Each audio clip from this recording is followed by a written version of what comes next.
নমস্কার বন্ধুরা, SK drug concept চ্যানেলে আপনাদের সবাইকে স্বাগত। আজকের ভিডিওতে বিশেষ গুরুত্বপূর্ণ সিরাপ নিয়ে আপনাদের সাথে আলোচনা করব। পেট ফাঁপা বা গ্যাস, পেট ফোলাভাব, বদহজম, কোষ্ঠকাঠিন্য এবং পেট এবং অন্ত্রের সমস্যাগুলো থেকে মুক্তি দেয় এমন একটি সিরাপ হলো এই ভিটাজাইম সিরাপ। ভিটাজাইম সিরাপ তৈরি করে থাকে স্টিন্ডিয়া ফার্মাসিউটিক্যাল ওয়ার্কস লিমিটেড এবং মার্কেটে এই ভিটাজাইম সিরাপের একটি 200 ml বোতলের দাম 120 টাকা।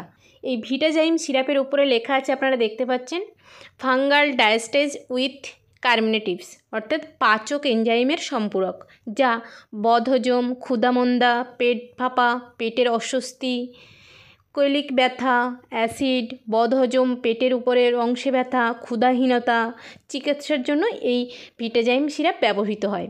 এই ভিটাজাইম সিরাপের মধ্যে রয়েছে ডায়াস্টেজ 40 mg, দারচিনি তেল 250 mg, এলাচ তেল 500 mg এবং ক্যারাওয়ে তেল 500 mgর মতো।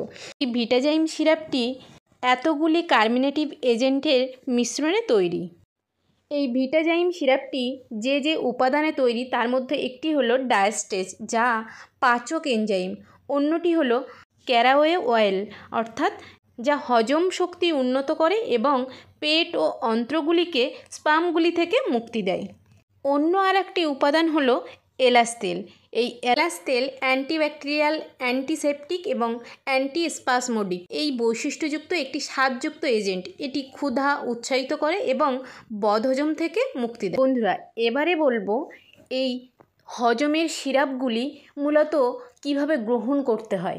একজন প্রাপ্তবয়স্ক ব্যক্তির ক্ষেত্রে এই হজমের সিরাপ গ্রহণ করার সঠিক নিয়ম বা পদ্ধতি হলো দুপুরে খাওয়ার পরে 2 চামচ, অথবা যদি ml নির্ধারণ করে খান তাহলে 10 ml, এবং রাত্রেবেলা খাওয়ার পরে 2 চামচ অথবা 10 ml। এইভাবে দিনে 2 বার গ্রহণ করা উচিত। এবারে বলবো কোন কোন ব্যক্তিরা এই ভিটাজাইম সিরাপ গ্রহণ করতে পারবেন এবং কোন ব্যক্তিরা এই ভিটাজাইম সিরাপ গ্রহণ করতে পারবেন না সেই বিষয়ে।